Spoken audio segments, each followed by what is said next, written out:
कि ज़ाहिर है कि ये इस वक्त जो सारा मामला उठा है वो उठा है ज़ाहिर है कि ये इलेक्शन मुलतवी करने के हवाले से, इस मामले पर आपके ख्याल में अभी भी गुंजाइश है, फुल कोर्ट बनना चाहिए, वरना ये मसला कैसे हल होगा? पाकिस्तान बार काउंसिल जैसा कि कह रही है, बहुत लोग कह रहे हैं।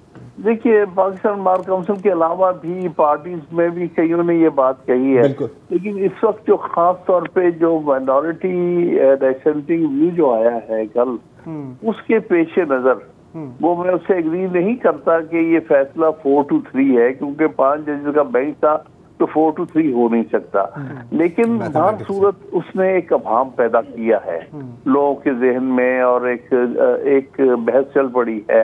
तो मैं ये समझूंगा कि चीफ जस्टिस साहब को इस मामले में लीडरशिप लेनी चाहिए और फुल कोर्ट अगर बना दिया जाए तो ये बहस खत्म हो जाएगी। एक तरफ ये बात तय हो जाएगी कि कौन सा व्यू ठीक है। तो मैं तो अभी समझता हूँ कि मुनासिब रहेगा कि फुल कोर्ट बनाई जाए। थैंक यू, आपका बहुत बहुत शुक्रिया सर। 100% की बात से अग्री है। फुल कोर्ट बनना चाहिए था। फुल कोर्ट वो 100 मोटो में भी अगर आप बैठा देते ना तो शायद ये वो पिछले 2 दिनों की हमारी डिस्कशन ही ना हो रही होती। ये एक्चुअली उसी वक्त अगर बना उसी वक्त कर लेते तो ये सारा नहीं होता। हमें सही टाइम पर सही काम करने की आदत नहीं। इन्नमल अमालो बिन्नियात।